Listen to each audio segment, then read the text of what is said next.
What's up, guys and gals? My name is Trashiest Panda. In today's video, we are going to discuss what happens at the beginning of a new season. Now, let's get to the main menu, and I'll show you the first thing you're introduced with. So when a new season hits, you have an option of changing one of your characters that you already have been playing, either in a past season or a non-seasonal character, and you can rebirth the character. And it'll give you this little description here that you'll have 30 days to claim anything that's on your character's inventory, not your stash, but on your character, like what they're wearing and what is in the character's inventory. It will be emailed, or not emailed, but mailed to you. It'll be a little icon in the bottom left hand corner, and you can claim all those items. Also, you will be reset to level 1, and they will be a seasonal hero, which I already did here. This was a non-seasonal character, and then I made them seasonal. So back into it. So we're going to take a look real quick at the seasonal challenges. The first 4 chapters are what we're going to look at today, because this is the beginning of the season. This is what you have to get through to really get cranking out, and this is the easiest stuff to get through. So this is the most realistic, obtainable goals for a casual person. This is not necessarily going to be for hardcore players, because this is more entry-level information. So we're just going to run through these real quick. The first challenge in Chapter 1, complete a Neph Rift, which, if you don't know where Neph Rifts are, you have to start a game in adventure mode and then go to the Nephilim Obelisk, run a Neph Rift. And it always runs at whatever level you are. So if you're level 1, it'll run it at level 1, and it just scales with your level. The next challenge is complete 5 bounties. Now, the whole bounties thing, I would actually wait until you're going to do all of the bounties, because these exclamation points are bounties. So there's 5 bounties for every single act. So 25 bounties total. And considering that this wants you to do 5, and it doesn't even have to be from the same act, you might as well just run all 5 of them in a public match later or whenever you want to, because you're going to have to do that anyways for one of the later chapters. So we'll kind of skip that one for now. Socket 5 gems into your gear. This is very easy. All you need to do is basically, I'm pretty sure you can use 1 gem. You go to your jeweler, you put the gem in, remove the gems, put them back into your gear, and you do it until you hit 5, and I'm pretty sure it gives you the completion. Even if it doesn't, any random piece of gear you can throw any gem into and you can get it out for free.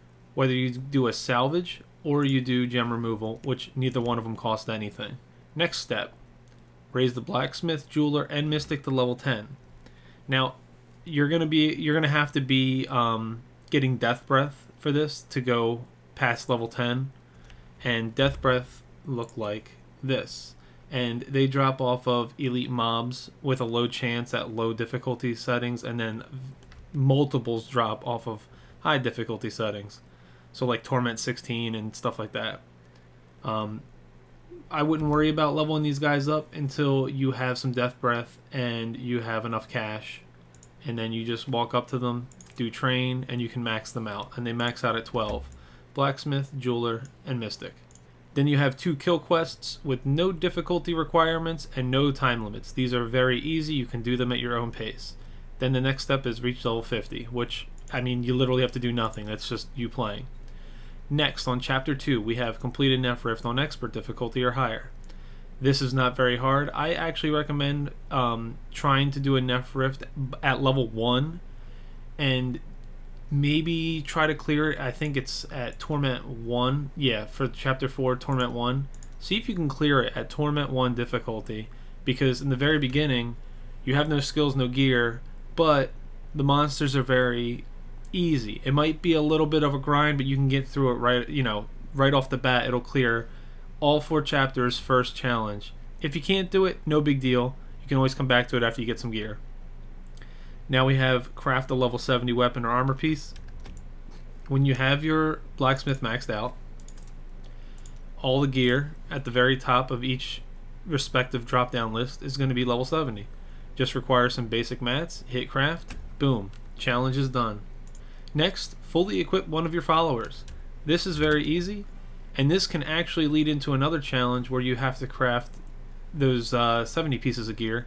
You can craft the relic for your follower, a weapon. You can craft jewelry at the jeweler, weapon, shield, whatever. And you just fill out all the slots. It doesn't have to be good. It doesn't have to make sense. It just has to fill it out once, and you're good to go. For example, I can go like this, and now this is done. And then I can literally just take it right back off and put it on me. Next is raise all 3 of your vendors to 12. Like I said, this you can do all in one shot. As long as you have some death breath and cash, boom, boom, boom, all done. Find Kanai's cube. I'm going to actually show a short clip that's sped up exactly where to get this. I know it shows you the location, which is in Act 3, and it's the top right area, the ruins of Sesor. You can check the video, or I will leave a timestamp in the description so you can skip it if you don't need that.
Reach level 70 is the next challenge, and again, you don't have to do anything for this. You're going to hit this just from playing the game. Then we have 2 kill quests, this time with a level 60 threshold and a hard difficulty threshold.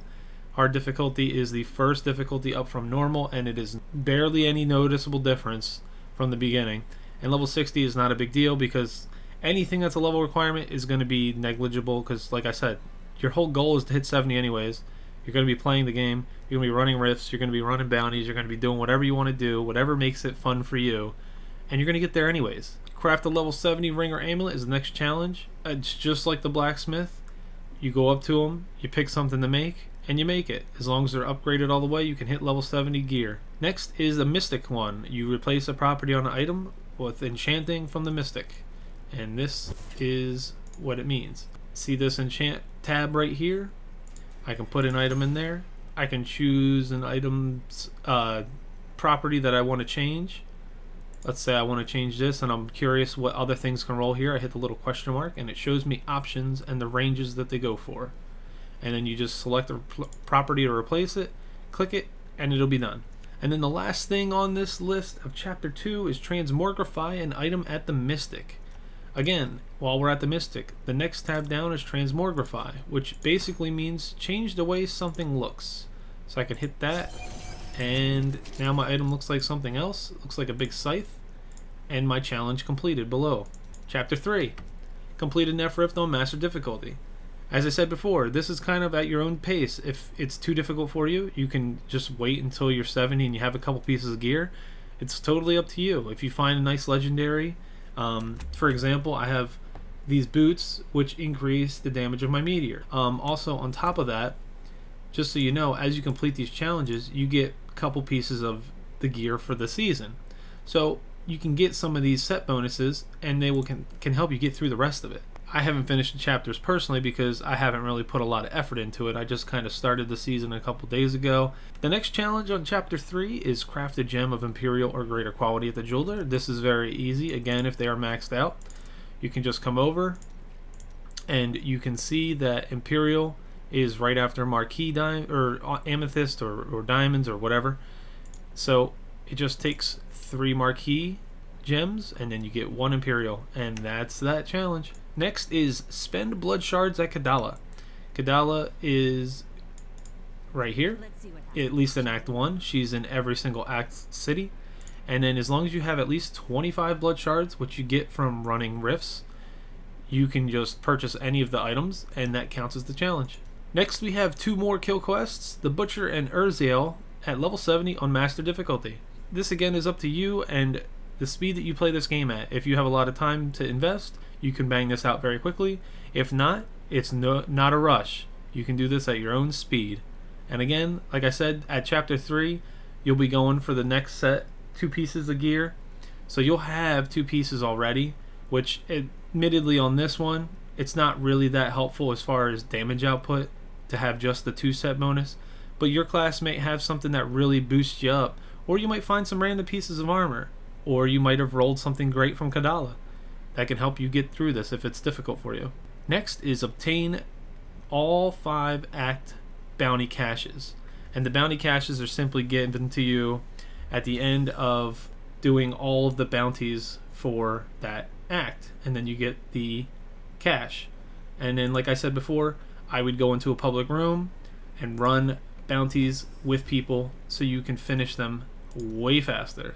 And then down at the bottom, the last thing of chapter 3 is extract the legendary power using Kanai's cube. This is directly related to all 5 bounty caches, because in order to do this recipe, once you have the cube, you have a little book here. Extract legendary power is the first recipe. So you would take a legendary item, and it would have to have flavor text, or the gold font as you see underneath the poison resist here. You put it in there, and you need 1 of each act specific material, and then 5 death breaths. You can hit fill. I don't have any of them yet because I didn't do the bounties yet. And then you hit transmute, and it will consume the item, consume all of the recipe items, and then it will go into its corresponding slot, and the power will be here available for you as a passive. Now you are on to the final chapter. First challenge in chapter 4 is finish a level 70 Nef Rift on Torment 1. Again, at your own pace. Next, reforge a weapon property to a socket at the Mystic. This is also pretty easy, but sometimes can be a little bit annoying. So I want to take my weapon, and I want to see which slot. Usually the couple of the primary stat slots will give you a chance for a socket. And you're just going to keep re-rolling and re-rolling and re-rolling until you get the socket. But the thing is the cost will go up each time you replace a property. So what I recommend doing is getting a couple random items just from running some rifts or running bounties or whatever, and just keep them. Throw them in here, the weapons, and try to get a socket out of it. And if you don't get it after a couple times, just take another one so the cost is low again. Next step is slay all of the key wardens. There are 4 of them, and they are simply located when you're in the overmap, these little key indications. And then you teleport over to them, and they will show you a little purple arrow. And you go to them, and you kill them. There's one in Act 1, 2, 3, and 4. There's Act 2, there's Act 3, and Act 4. Next we have 2 more kill missions, Izul and Zoltan Kul at level 70, Torment 4 and Torment 2. And this again is at your own speed. Well, I would say that this one might be slightly difficult if you've had bad luck on gear. Torment 4 is still not that hard, but it can be, so just be prepared if you have to do a couple attempts on this one. Next is Greater Rift level 20 solo. Now, in order to get a Greater Keystone, it says right here that they are dropped from Rift Guardians and Nephilim Rifts, which is also true. So when you complete a Nephilim Rift, you fight the Guardian, they drop a key, and then you have access to Greater Rifts. And they're asking for a level 20, which is just above, as you can see, Torment 4 difficulty. So this might take you a couple attempts as well. Next is using Kanai's cube to upgrade a rare item to legendary quality. First of all, let's open the recipe book and do a upgrade rare item. And then you would take a rare and you would fill, and then it'll upgrade this item if you hit transmute to a legendary for that classification of weapon. So a legendary 2-handed mace would come from a rare 2-handed mace. And the last 2 are learning 5 recipes for the blacksmith and jewel crafter. And these are also directly related to the bounties. If you take maybe a half an hour or 20 minutes of your day and you go to a public room and you run the 5 bounties with 3 other people, you are going to bang out so many challenges in these first 4 chapters, and it's going to be great.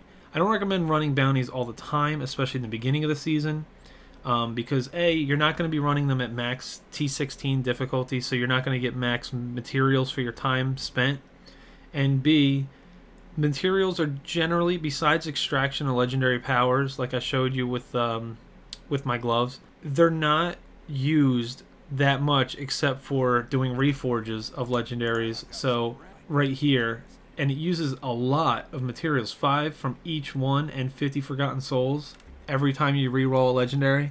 But sometimes that's necessary if you're trying to min-max at the end of the season. So I recommend doing bounties more towards the end of the season for efficiency, and because it's just not that necessary when you're still just trying to find gear as opposed to re-roll gear. After you have done all of these challenges for the first 4 chapters, you will have given to you your full set that it shows for your class. So for the wizard, I will have the whole Seer's Magnum Opus set, and I will be able to wear that without finding it anywhere.